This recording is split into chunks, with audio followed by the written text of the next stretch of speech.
Welcome to Share.care, an all-inclusive community sharing experience, strength, and hope to create strong, healthy, and inspiring relationships. Share.care communities work toward every individual feeling safe, valued, and heard, free from the threat of danger, pain, or harm. Each episode, founder Damian Andrews explores the principles underpinning Share.care and invites expert special guests to share their knowledge so you can easily reap the benefits so many others experience. You hold the choice to create your future. Let it be with strong, healthy, and inspiring relationships. Hello and welcome to the Share.care podcast. Our belief is that global peace starts at home. Feeling safe, valued, and heard gives you a foundation to confidently step out and make the world a happier and safer place for everyone. Because in today's world, it's in your own selfish best interest to help others. Now, today we have Julian Roberts as our special guest. Julian is a high-performance coach who works with leaders, athletes, and teams with extreme ambitions. He's a master at co-creating what may seem to others as like impossible or unrealistic goals. Plus, he's also the host of the Helping Organizations Thrive podcast. Welcome, Julian. Good to see you, Damien, and thank you for inviting me today. I'm looking forward to this conversation. It's a pleasure to have you on the show. Would you like to start with a bit of your background and some of the challenges that you've faced that led you to do what you're doing now? Yeah, absolutely. I spent 20 years sort of post sort of my degree in sort of the food industry, and successful career, enjoyed the career. I was in sales and managed lots of sales teams and thoroughly enjoyed it, loved excelling targets, profit targets, sales targets, and really sort of doing the business stuff and doing lots of strategy stuff. But it came to a bit of a head probably about 6 years ago now. So I've been in my own sort of coaching practice for the last 5.5 years, where I was in an organization that was, I would say, was probably my first toxic organization. It's interesting, people talk about toxic organizations and you sort of don't really understand it until you're in one. But I look on it, it gave me the impetus because it was challenging, wasn't very life-giving nature of being toxic, and I didn't really enjoy it. But it started to make me think, and because I started to lose my sort of vibe for what I was doing, it's almost knocked it out of me. But at the same time, which was interesting, my wife and I were looking to foster a child as well. So we had the sort of two things almost, say, colliding or coming together, and created I would say, a perfect opportunity. Because with the challenge of the toxicity, as much as it was difficult for a number of years, it made me think about what I really want to do. Then we think about fostering, and I'm thinking, actually, I want to have some more freedom or flexibility so I can really do the fostering well. And my wife was going to be the one who's the main carer, but I wanted to support her and be quite heavily involved. And so it's interesting. I started to think about my career and what I enjoyed. As much as I enjoyed all the sales side and delivering the targets and developing strategies for new areas and new entry into markets, it was the thing that really got me was actually working with my teams and working with individuals, and actually taking individuals and seeing them tapping into their potential and unlocking that potential and seeing them fly was more rewarding than anything else. Just getting alongside them, coaching them, advising them, sometimes challenging them, but getting to a place where they really just took off. And that's what got me. And I thought, actually, that's what I really want to do. That's me, really, and that's what really gets me excited. And that's what I loved about managing teams. So I jumped ship almost before I probably was even pushed, I guess. Who knows? So I jumped the corporate ship. I relate to being pushed, don't worry. into the scary world of being on my own. And but it was with a bit of a purpose, and a purpose of wanting to get excited about, fostering a child, but also developing a new career that would sort of give me more flexibility and freedom, but also I think resonate far more with my purpose, with what I love doing is unlocking leadership potential. And so I kicked off with initially consulting people and businesses on sort of strategy. I used my background, and in the interim of that, I then retrained as an executive coach and started to learn some of the skills and the techniques and got the experience. And that's what I do now. And I work with, say, executives. I work with emerging leaders, teams, whether you're in an organization, I work with athletes. And I absolutely love it. And I'm thankful that I went through that toxic environment. I'm thankful for the impetus, the thing that gave me focus, because things like that make you focus on what really matters, and created the opportunity. And that's not just been very, cliche. It genuinely was something that gave me that push that I needed, and almost a stepping stone to something what I love doing and the freedom I have and how I do it. And so for you, was it a case of a similar sort of thing? You're in a toxic environment. You've worked in sales, which I would imagine is very goal orientated. Well, I know it is very goal orientated from having worked in sales myself. Did those skills translate into you moving out, and what sort of challenges did you have to starting up yourself? Because I imagine there's a lot of people that would be in a toxic environment that want to make the jump that maybe they're a bit scared to, so that might seem like an impossible goal to them. What advice would you give to some people in that kind of environment to take that leap, or what would they need to do to take those steps? Yeah, and there was challenges, and jumping from being salaried, looked after, healthcare, everything else, to none of that, and inconsistency, sort of financially. There is some challenges that come with it. So you're not to take these sort of things without some real thinking about it and insights.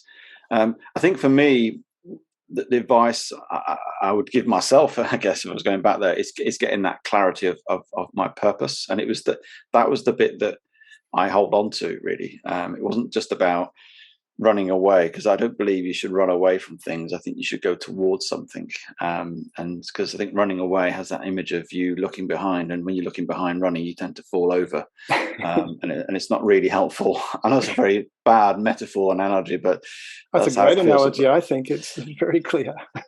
When you're running towards something, it's like clear. Whether you run to a finishing line, you can see it in sight, and you can just go for it.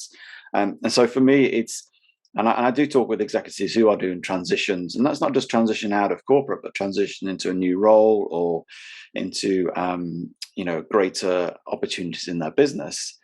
Is and is to go towards, whether that's a purpose, mission, vision, whatever you want to call it, but to get clarity on your purpose, on who you are, what you're about, what really excites you, what really resonates with you. Because the people talk about your North Star, your true north, however you want to term it. I always get to my clients that place, because once you've got that, then everything else becomes a lot clearer. And then when things get thrown at you, whether that's in the new area you're walking in or new territory, you then know, is this going to take me closer to my sort of true north, or is it going to take me away? And it acts as a real guide and a real filter. But what it also does is, when you do get those challenges of inconsistent sort of income, people letting you down, whatever it may be, economies always going crazy at the moment, certainly in the UK, it then makes you think, okay, my purpose still is valid. That's not changed. That's still valid. It's just the how and the timing has changed. And I remember talking to a CEO at the time of COVID when that happened. I mean, that was an absolute shock to all of us. And I remember talking to a number of CEOs who were thinking, what on earth's going on? And nobody knew how to navigate it. Nobody knew what was going to happen. And I remember talking to CEO, and I said, well, does your purpose of your company, your mission, change because of COVID? And he said, well, broadly, it doesn't change. Well, then take that the how and the timing has changed. That's reality. That's where you are now. Use that purpose, galvanize your teams, use it as an energy source, use it as a way to inspire people. And you've got this big thing called COVID in the way at the moment. Just look beyond it with your purpose and start to think of, how can I get around this? And it just creates opportunities, it creates ideas, solutions. Still means it's quite tough, but it gives you some way of navigating around it. And that really helped the CEO. They did the whole sort of thing with a team, and they started to sort of create some ways of working, new services, and start to navigate themselves out of it. And again, that's how I would say to anybody individually, if you're making that jump or just being challenged anyway. Right. And so from your perspective, because you mentioned as you're making this jump from the toxic environment to your own business and consulting and that uncertainty that comes with that, certainly not, with that income side of things is not consistent as it is with a salary. You also mentioned that you were looking at adopting a child as well. So that seems like two things. And I imagine from what you're saying... Fostering a child. Fostering, sorry. Yeah. So with the fostering of the child, because one of the things Share has as its foundation is home as the central place. It isn't forever. Your sanctuary is what we're talking about. And from that, from with the leadership principles that you teach, when you're working with leaders and athletes and teams, how much of that is relatable to, operating in a home, like leading your children, those kind of things? How does that, are the principles the same from what you teach, or is there a difference? Or I think the principles are exactly the same. Whether you're dealing with an adult or a child, they are human beings, and yes, we're at different stages of life, and your principles of how you, in the home or at work or wherever you are, should be consistent. I think people have this almost different way of working at home versus work. I think it's incongruent to who you are, but also it must create a huge amount of stress in you. How do you manage that? How do you work through? So I believe you should be the same in the context. Obviously, situationally context. I'm not saying, you wouldn't be hugging everybody in the work context, but obviously you would at home. But I'm talking about being appropriate in that sense. But totally. It's interesting. My purpose is about unlocking leadership potential, but that's one of my drivers for becoming fostering. Not that we're saviors to a child, but we're there to help unlock potential and enable and facilitate that potential and give an opportunity to somebody perhaps they've not had. And that's how I deem it. And that helps us get through those difficult times, because we've been doing it 3.5 years now, and it is difficult at times. It's really hard, and it's not to be stepped into lightly. But I would certainly use all the principles. And it's interesting, the other day I was at an event, and I was asked about, actually, we were talking about parenting, actually, because it's interesting, talk about leadership, you ended up talking about parenting, and they asked about what would be your advice. And I'd say my big advice with anything in parenting, which I think it relates to leadership, is to, when you're with somebody, is to be fully present. Just like you and I now are completely distracted of what else is around us, and anybody's trying to call us, email us, we're fully present, fully immerse ourselves in that conversation. And I learned, not when I was a younger dad, but certainly latterly, is to be absolutely fully present with my children, and to be there to listen, to support, and just listen sometimes. Don't even say anything, because often people know if they've got a problem, will work it out themselves just by the conversation. And if they feel heard, they'll feel valued, and they'll feel supported in that. And so I've really adopted that approach with my children, but I also did that in leadership. And I think it's an important, valuable thing to be doing as leaders, is to just be fully present. Don't look at what's next on your agenda. Don't think about what you're going to be doing tomorrow or even the next meeting. Actually, just immerse yourself, and people will feel that and know that, feel valued, and they'll give you a lot more and do far more listening. And listening, it's incredible, really. I remember talking to my daughter. This was probably 2 years ago. She just finished her sort of high school level, and she was going into her second year of high school level, where she had to sort of do her exams at the end. And at the start of it, at the end of the summer, start of the new sort of term, and I could have gone to her and said, well, now you need to pull your socks up and you need to work hard. It's all about this year. You've got to do really well, all that, and tell her what to do. And that's just doesn't work anyway, because nobody has been told. And I just went for a walk with her. We did a conversation, and I hardly spoke. And I just said, "Oh, how's this week? How's this year going to be? Do you think?" And she started sharing her thoughts, and then she just started to go into, "Well, this is what I'm going to do." And she came up with like 3, 4 action points of ways of working that she's going to do in terms of extra work, reading, watching YouTube video, whatever it may be. There's a little plan.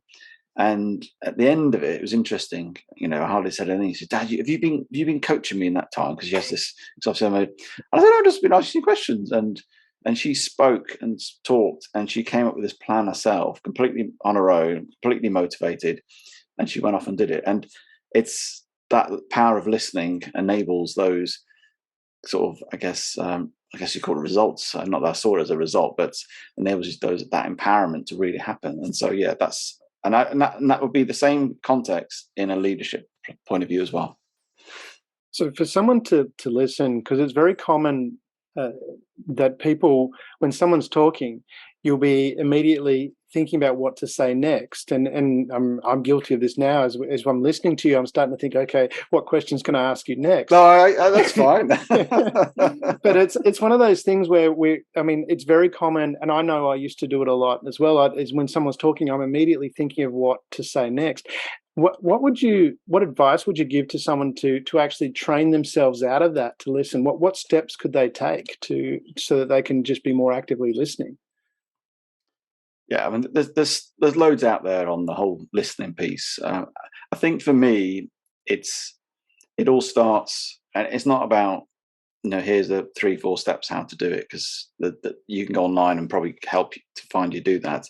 For me, it starts with setting your intent and setting what you're going to do in this conversation. I'm intending, and I'm sure you are as well, to listen to you, to engage with you, and to have a good conversation. That's my intent this morning, and I'm sure yours similar. And it's fine you're looking and making notes. That's okay. That's I know you've got to do that, because I'll ramble along and you've got to ask me questions.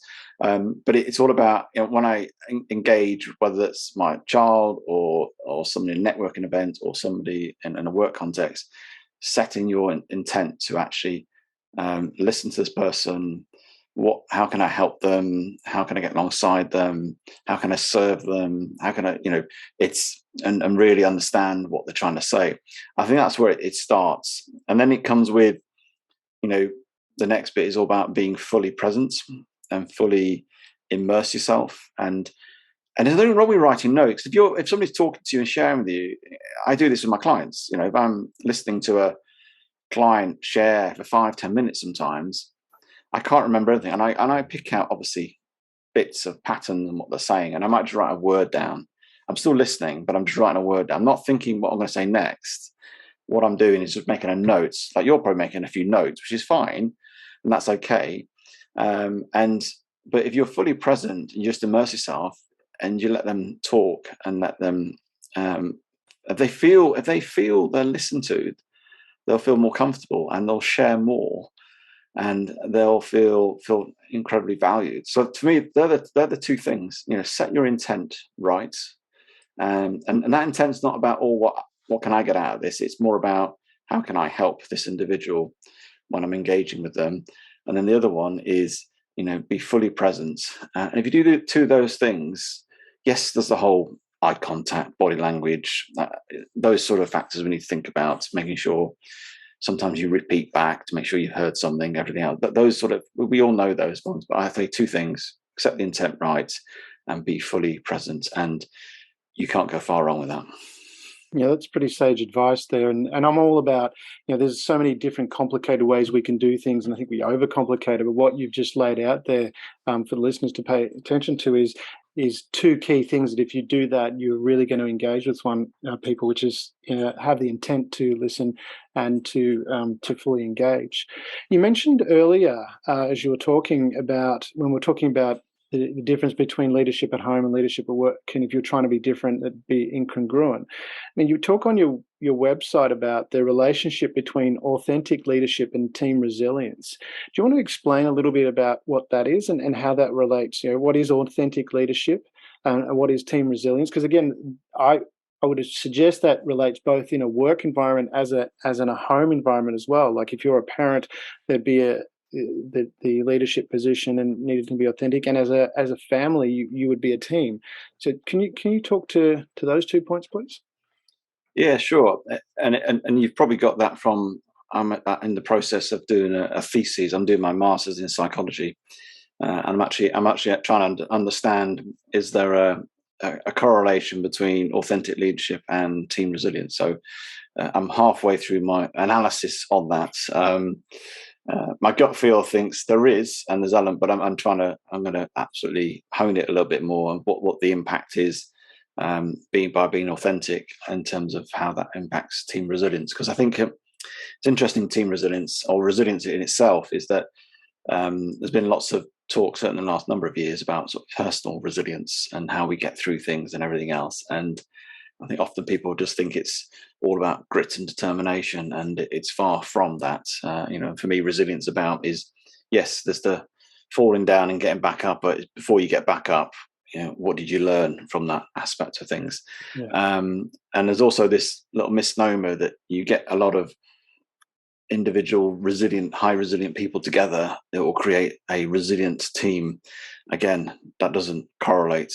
You need to build team in the context of team resilience. So that's important. So that's one aspect. So yes, I'm really, the reason I focus on team resilience is that I just think it's a factor that for sustainability and to manage the completely uncertain, changing world we're in. I'm not just in COVID here. It's always going to be like that. So you need to have resilience.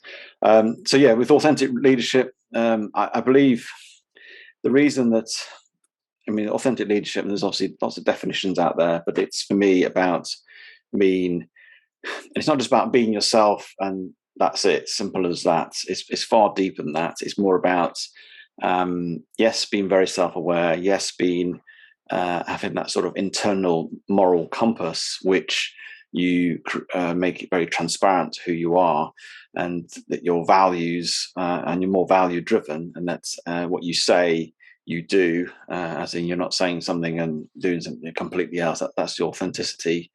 But also is when you engage with people, there's this almost, they call it balanced processing, where you take people's inputs, because you don't feel that you need to know all the answers and that you are the leader, therefore you've got to know everything and you've got to make the decision. Actually, you engage with people and get their inputs, their expertise, and you take a view, and then you make a decision, because you're a leader and you can make a decision, but you might base it on somebody else's inputs.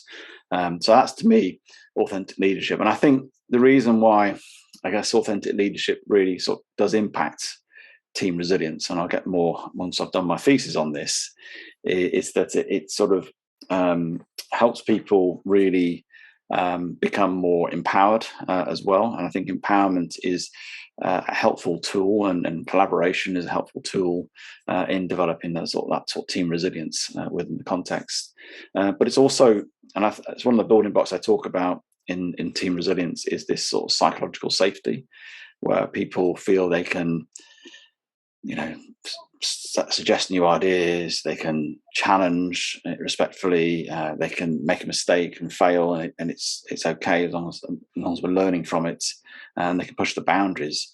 Because I think if you're trying to navigate difficult situations, you need to be able to think of new ways of working, new ideas, and you've got to feel comfortable with that, because it makes you feel uncomfortable. But you've got to be comfortable as a team that it's psychologically safe to do that. And I think authentic leadership seems to enable that psychological safety better. There's obviously ways of doing it, but the style of leadership, the empowering, the transparency, the openness, the ability to be genuinely honest as well. So I think those sort of values really help with building a sort of a psychologically safe team.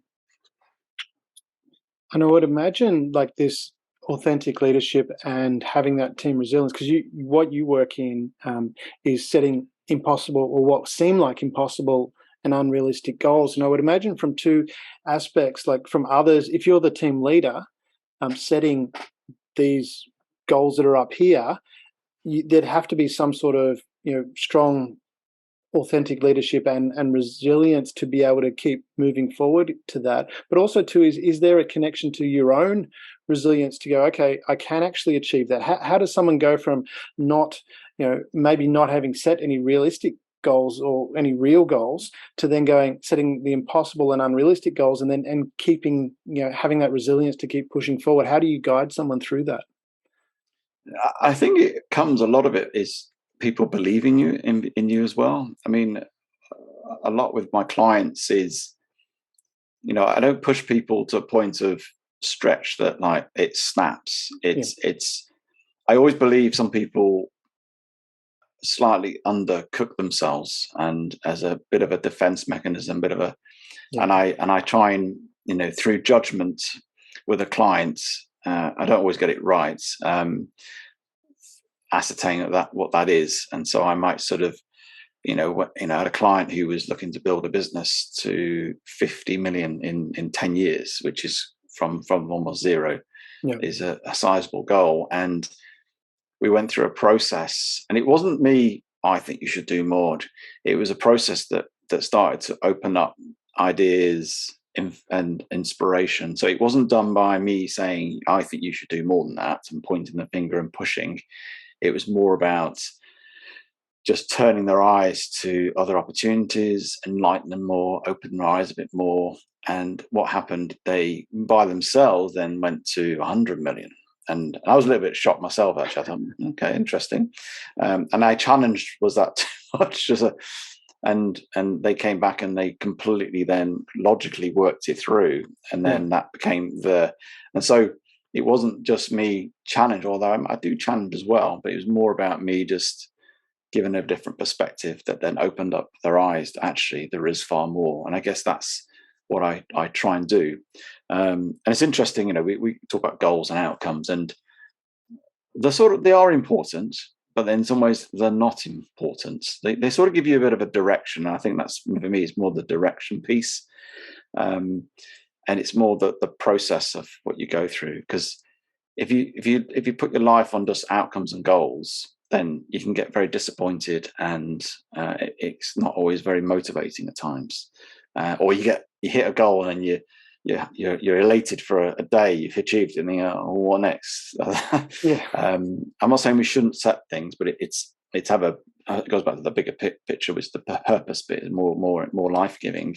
But to just get more involved in the process, the daily actions, daily executional stuff you're going to do that will get you towards it. That's what matters. It's more the process along the way. And in fact, often my clients come along with 2 or 3 goals they want to achieve, and by the end of it, they've achieved far more other stuff as well along the way that they didn't realize they were going to achieve. So it sounds like what you're actually doing when we're talking about impossible and unrealistic goals is unlocking the potential that they didn't realize was inside them. Is that fair to say? Yeah, that would be fair to say, yeah. Yeah, and is that a difficult task to get people to realize that they're capable, more capable of, or that they've got more capability than they give themselves credit for? It depends. Often it can be just their experience. I think often we put goals based on our experience and our current narratives, and what I try to do is change those narratives. And also, it could be they want to achieve great things, but they just feel there's some sort of like a limiting belief that's stopping them, so they don't go after it. And that's often the case. They sort of know what they want to achieve, or they play it down to a sort of minimize it, so they feel they'll hit it and achieve it, even though they want to achieve something more, but they're not entirely confident they'll achieve more because they don't have quite a belief about it. So we work on that. But I had a client once he kept having this, and it was a bit of a mindset shift, really. It was interesting. He had this mindset, and I kept talking about certain stuff we were talking about, and he said, I'll put that in my sort of 3-year and 5-year plan. I was like, and he kept saying it all the time. I said, well, why do you just do it now? He went, well, I said, is anything stopping you doing it right now? He said, well, not really. I said, well, do it then. He went, okay. Very simple little shift and little challenge, a little shift of mindset. And I didn't think anything of it really. And then we finished our engagement a few weeks later, and then he came back to me a few years later, actually, to do some sort of stuff with his team. And he said to me, he says, that one thing you did with me, and I think I overdid more than one thing, but anyway, that's all that matters. He says, I've done more in the last sort of 18 months than I have in the previous 5 years. And it just shifted and started to do something amazing for him that just unlocked, it created a new narrative. Because you get caught up in well, we've always done it that way, and we need to have some new narratives. And I, as a coach, that's what I come and I challenge and help them rewrite or recreate those new narratives. And okay, so you mentioned limiting beliefs that hold people back. Have you come up with your clients? Is there like a common set of limiting beliefs that you've come across? And if so, how have you helped them overcome those particular beliefs? I'm just wondering if the audience that's listening might have similar beliefs and how they would overcome them. Yeah, I think a lot of them come from our experience, and often it can be something if somebody said something to you, and it can be like, you can't do that, or you've never done that. Or it could just be a self-talk of that. So it's a narrative, and they vary in forms, but that's what happens where somebody says, you can never be a keynote speaker, or you can never grow a business and double your business, or whatever it may be. So it's more of that's what's happened. And I say it's not always what somebody said to you, it's just from your experience, then you've just created the narrative in your head. And so my role is then to challenge that narrative and to say, A, how do you know that? B, why is that the case? And then how do you then rewrite that narrative, and what do you need to do to change it? That actually you can be an owner of a £100 million business. You've never done it before. And because that's another thing, is the unknown, as in you've never done that before. I've never owned a coaching practice before. And so there's, I've never worked for myself before. I've never, a whole host of stuff I've never done before. And so actually that's also sort of unlocking that sort of mindset of opportunity with people. So yeah, it's just creating those new narratives, bringing some challenge, giving a different perspective, shifting people's perspective, and then creating new narratives that will help them go forward and create new beliefs. Because we're intrinsically negatively biased as individuals, as humans, and if we have a belief, if we have a belief that's, I can't think of an example right now, but any belief we have, we look for confirmation of that belief. And so if it's a limiting belief or a small belief, you will look for confirmation that that's going to happen. You wake up in the morning and believe it's going to be a terrible day today. That's like a limiting belief. And your body, your system, your psyche will look for confirmation that's terrible. Oh, stub my toe. We've run out of milk. And the whole day you'd be a catalogue, because you'll be seeking for this confirmation. However, you wake up with a belief of it's all going to go well. So I'm not talking about law of attraction or any of that sort of stuff. I'm just generally, when you setting your intent and setting your antenna in the morning and go, it's going to be a really good day, really looking forward to it. Or I'm really looking forward to the meeting with so-and-so today, with Damien, really looking to have a good conversation today. And I'll get confirmation on the way, because that's why I'm looking for the good stuff. And I'll confirm that belief as I go. So it's the same thing, really, same principle. So we look for confirmation. And so just make sure that those beliefs align to what you want to achieve. So it's being aware of your own narrative, and if that narrative is not serving you, changing it. That's what you're talking about? Yes, exactly, yeah. Yeah, and you talk so about... You said it in about 3 or 4 words, and I spent about, I don't know, hundreds of words. I think you had a lot better examples than mine. But because you talk about, with that, if I understand correctly, you talk about visualization to do that. Is that part of rewriting that narrative? How to use visualization to create success?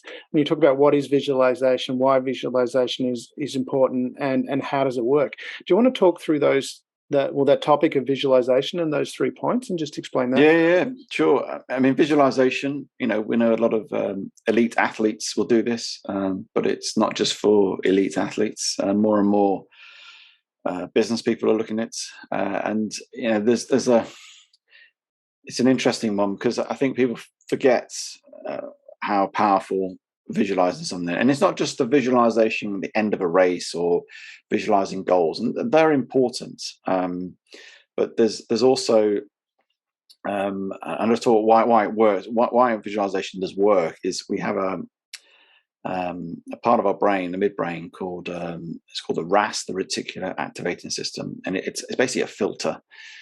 We've got millions of sensory input coming into our brain. The brain just can't handle it, so it filters, and it filters according to what you set it. And if you visualize something, it will filter according to that visualization, what you want to achieve. And the same with the intent. That's why intent's important. If you intend to do something, you're setting that filter. So it's quite important, and it works on the same principle with visualization. But I use visualization a lot for helping individuals or teams navigate other challenges or processes that they're working through, and to try and spot things that they've never realized before. If you go back to, Michael Phelps is a great one who sort of talks about a visualization, and he has, I think it was these, he did it might be this 400-meter fly. He got a gold medal for it, got the fastest time as well, world record.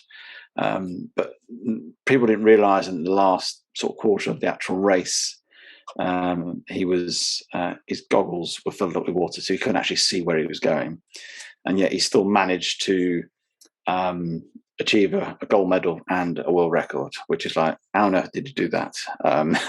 Goggles were probably filling up because he was going so fast. Well, yeah, but it is part of his visualization. It's not just about visualization of the winning line. He used what we call that almost process visualization, where you visualize things that could go wrong, and so you visualize his goggles filling with water, or his suit tearing, whatever he thinks of the opportunities that could go wrong. And so when you visualize things, you effectively are taking if you do it properly, you're taking your whole body and your whole system through it as though you're there. Yeah. It's just the same. And it's incredible, because then he then when it does happen, you don't get surprised. You think, oh, I've been there, I've already done this, because you've visualized it. Yes. But when you visualize those things, okay, when that happens, what am I going to do to mitigate it? And therefore, he would, whatever he does, so then he goes from being calm and relaxed, and then suddenly he's then mitigating it. And that's really useful. And I use it a lot for, like, when people are presenting and stuff, not just visualizing it's all going to go well, but actually visualizing things that could, you could have a heckler, you could technology go wrong, wherever it may be. You think about it, and then you go, okay, if that happens, what would I do? This is what I do. So when it does happen, you just slick into it. And it's really quite a powerful tool for that. So I do that with my clients where appropriate. And so it's not just about the goal bits, it's sometimes the process bits, and looking at ways of, mitigating stuff. And I did it with, I was working with a team of rowers who were looking to break a world record to row around Great Britain. And we did some visualization on, I think it was putting out a power anchor, helps them to sort of stabilize the boats when they're in sort of storms. And they all visualized it as a team. And then I got them to share some insights they got from that in terms of what things went wrong and what they do. And they all started to share different things. And it became quite a powerful thing. They said, oh, well, when I put it out, I was thinking this could go wrong and that could go wrong. And they said, I never thought about that. And then suddenly the whole team started to learn from each other's visualization, and it became a really helpful tool then for to put into a place going forward. So it's a good way of mapping out things like that as well. So really powerful, and it does work as well. So that's process visualization. So you use that to, if I understand, you're using that to go through things that could go wrong, and like as a team, identify different areas that you could use to strengthen that. You also talked about outcome visualization. How's outcome visualization different from process visualization, and where would you use that? That's more about when you're setting out to, run a marathon, or you've got a big goal to achieve in your business, and that's sort of visualizing, or to win a race, and it's just focused very much on the outcome itself, and therefore what you're doing, you're setting this RAS in your brain to bring you everything you need to accomplish that along the way, as in what you need to see, what you need to be aware of, so you achieve it. And that's what you're doing. So if you're setting out to do a marathon, for example, and you're very focused on it, you visualize it, daily as you're doing your training, then you'll it'll motivate you. B, it'll bring all the things you need to know, whether you see stuff online about, or read stuff, or bump into people, talk about how people help you in terms of input into your training, into your diet, what you eat. It does everything. It starts to create that filter set for you, so you basically consume everything you need to deliver on that outcome. So that's what it does. Right, and I must apologise to our viewers as well. I think I've got this the wrong way around, because you talk about 3 types of visualization. Now I think I understand what the first one is clarity visualization. Correct me if I'm wrong, and can you explain it a bit more? But it seems to be clarity would be getting clear about what your goals are, and then you'd move to outcome, and then you move to process. Is that my understanding? It's not always, doesn't always move that way, but depending on where you go. I mean, the clarity piece is, and often my clients come and want clarity on what next, where they're going, what needs to happen. And often this is where I will say to them, I almost put them out, sometimes 5-10 years. I get them to think about their, what can they see, what can they feel, what can they hear. So it's using all the senses. Visualization is not just by sight, by the way. It's using all the senses, even what you can taste. And so I get them to sort of almost pan out in 10 years' time. What do you see, feel, and hear? And then I bring them back to 5 years, and I slowly get them back to the sort of 1 month out, and suddenly you get this form of something that was quite vague in the future or very big, and then an absolute clarity comes when they get closer, and then they go, okay, I know what I need to do now in the next month to get close to that big goal now in 10 years' time. And that was a little bit what I did with that client who went from 50 to 100 million. It was very much that panning out a bit. I'd pushed him further out than he'd gone before, which then created this bigger view that he'd not realized before. And so he saw something different. So that's and it gives you that clarity then. So there isn't really a set order that you should go through those visualizations, but they are for different purposes. Is that? Yeah, that's right. Yeah. So clarity visualization is to get clear about where you're going. Process is to understand the elements that could go wrong and work through that. And outcome is to get to understand the outcome and set your RAS so that it's focused. That's right. Yep. Cool. I learned something today. This is really great. Good. The other thing I noticed that you talk about a lot is procrastination, and you talk about what is procrastination and why do we procrastinate and how to overcome that. Do you want to? And I'm sure our listeners and a lot of people would experience that, where we set a goal, and I believe I read a statistic somewhere that the most people will set a goal and then won't even attempt to achieve. So what causes that procrastination, and how can someone overcome that? Yes, I think we all do it. We all fall into it, and it comes back to internal motivation. Comes back to setting goals that are appropriate. I think often we set things that are either what we ought to set, as in by what society or our boss thinks we should set, or we're told these are the things you have to do. Yeah. And we'll do anything not to do things like that, because it just doesn't, it's not intrinsically linked to our motivation and to who we are and what we're about, then we won't do it, unfortunately. There's also a thing of, if there's no consequence, because sometimes it's interesting, because consequence can be a motivator. That sounds quite negative. But actually, if there's a consequence of not doing something, you will do it. Yeah. So sometimes good to sort of flip things, and sometimes I bring that to a client to sort of flip them. Well, if you don't do, what's going to happen? Well, I won't get paid. Okay, and then that gives a motivation to do it.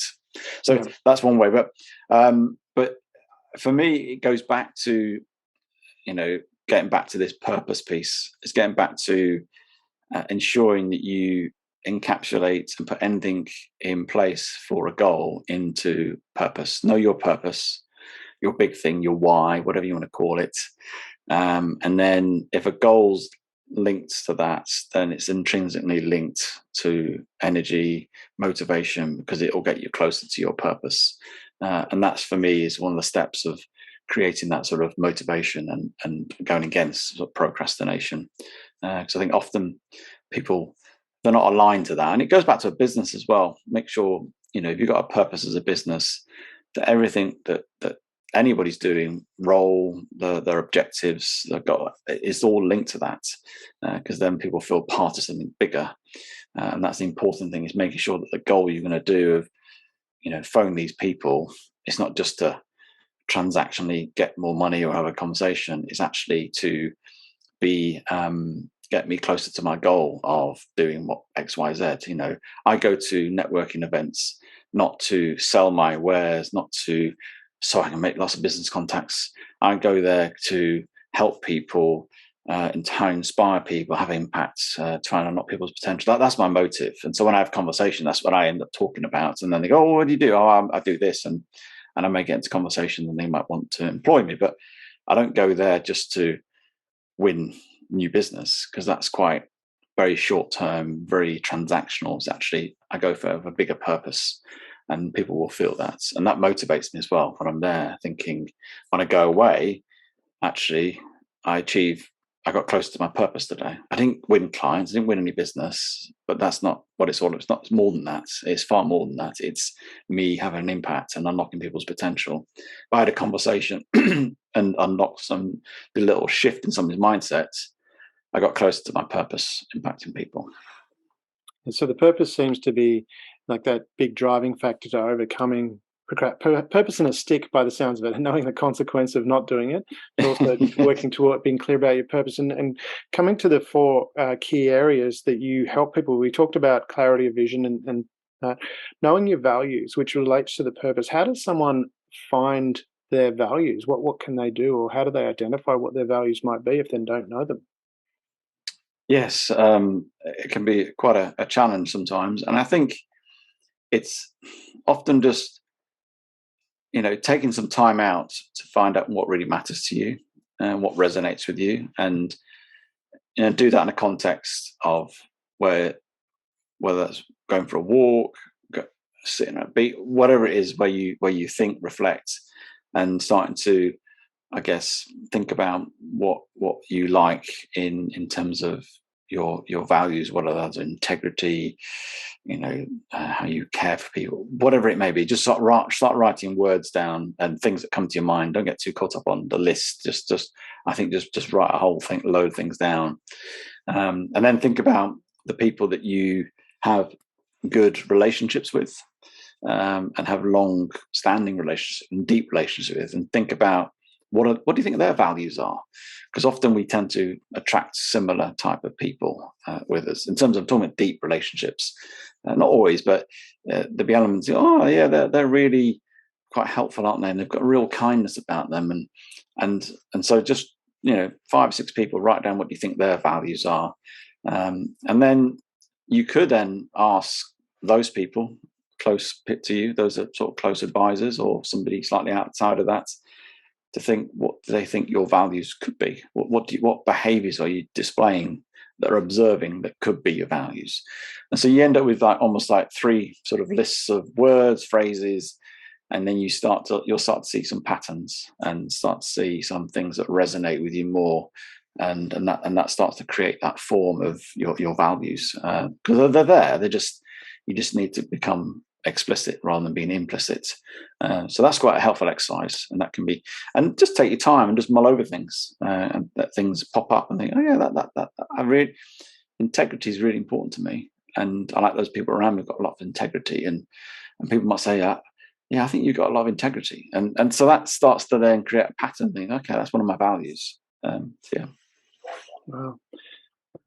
I know we're running a bit short of time, and you're a busy man and you've got some appointments to go to shortly. So we can you now's the time of the show where I'd like you to just tell people about, this is your time to pitch yourself and to offer your wares, tell people what you do and how they can contact you. Do you want to just share that? I know we'll put the details in the blog as well, but can you just share that detail as well, please? Yeah, sure. I help individuals, I help teams in organizations, I help athletes do amazing things. I love working with people and who've got great ambition, and I have that privilege of working with people, whether they want to grow a business to 100 million, which sounds outrageous, to going breaking world records.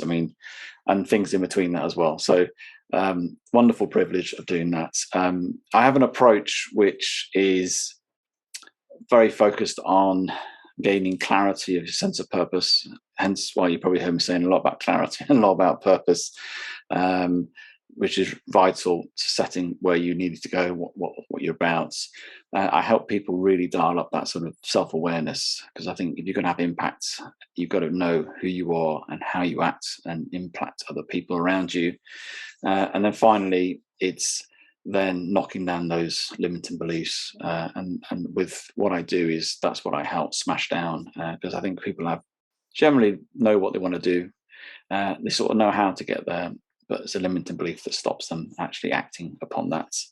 And so I help people become unstoppable and be exceptional in what they do. So you can contact me. Obviously, I have through LinkedIn. You can look me up on there, and through my website, which I'm sure the details will be in the show notes. But I also host a podcast called Helping Organizations Thrive, which is all about leadership and resilience, interviewing various people from around the world. Look forward to engaging with you.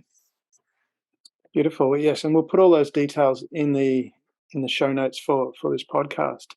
Okay, we're going to wrap it up shortly, but before we do, can we leave with one or a couple of pieces of your key wisdoms that you'd like to share with the audience? My key wisdoms. I've said it before. It's two things I use a lot. Is be really fully present with people, and you'll get far more out of people if you're absolutely fully there. Sounds really basic, sounds really obvious sometimes, but be mindfully fully present with people, and and also just ensure that you have other people around you that you can have inputs. We develop by communities. We develop by having those around us, not just about coaching. I'm talking about friends, talking about people in the same industry, colleagues, whatever. Have a good network around you. I found that really helpful. Certainly when you're on your own, business entrepreneur, having a good network is vital for people to lean on, to chat to, and just moral support is vital. Beautiful. Thank you very much, Julian. It's been such a pleasure having you on the show. Hopefully we can have you back sometime in the future to continue the discussion. Absolutely, Damon. I've loved it. It's really enjoyed the conversation. Thank you very much. Thank you for being part of the Share.Care community and helping people around the world prosper. You're creating a bigger pie for everyone to share. The more people contributing to the world being a better place, the better the world becomes, for others and for you.